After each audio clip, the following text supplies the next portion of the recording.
தூத்துக்குடியில் விநாயகர் சதுர்த்தியை முன்னிட்டு சுற்றுச்சூழலை பாதிக்காத விநாயகர் சிலைகள் தயாரிக்கும் பணி மும்முரமாக நடைபெற்று வருகிறது.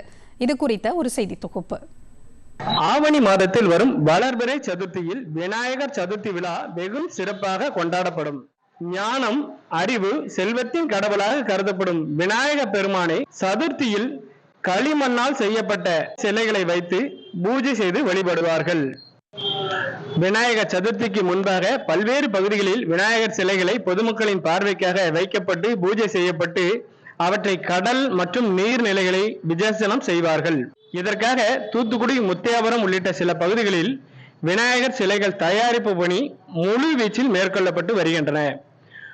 6 அங்குலம் முதல் 9 அடி உயரம் வரை கொண்ட விநாயகர் சிலைகள் கலை அம்சத்துடன் தயாரிக்கப்பட்டு வருகின்றன. மாசு கட்டுப்பாட்டு வாரியத்தின் விதிகளின்படி நீர்நிலைகள் மாசுபடுவதை தடுக்கும் வகையில் சுண்ணாம்பு, வைக்கோல் போன்ற சுற்றுச்சூழலுக்கு உகந்த பொருட்களை மட்டும் பயன்படுத்தி இந்த சிலைகளை வடிவமைத்து வருகின்றனர். சுற்றுச்சூழலுக்கு உகந்த நீர் சார்ந்த நச்சு கலப்பற்ற இயற்கை சாயங்கள் சிலைகள் மீது வண்ணம் ஏற்ற பயன்படுத்தப்படுகின்றன.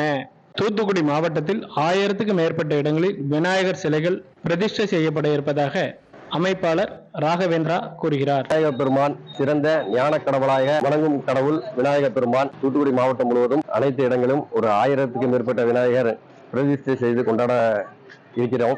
தூத்துக்குடி மாவட்டத்தில் முத்தியாபுரம், திரேஸ்புரம், திருச்செந்தூர் மற்றும் குலசேகரப்பட்டினம் ஆகிய பகுதிகளில் மத்திய மாசு கட்டுப்பாட்டு வாரியத்தின் விதிமுறைகளின்படி இந்த சிலைகளை கரைக்க வேண்டும் என்று தூத்துக்குடி மாவட்ட நிர்வாகம் கேட்டுக்கொண்டுள்ளது. டிடி தமிழ் செய்திகளுக்காக தூத்துக்குடி மாவட்ட செய்தியாளர் ஏ. லக்ஷ்மணன்.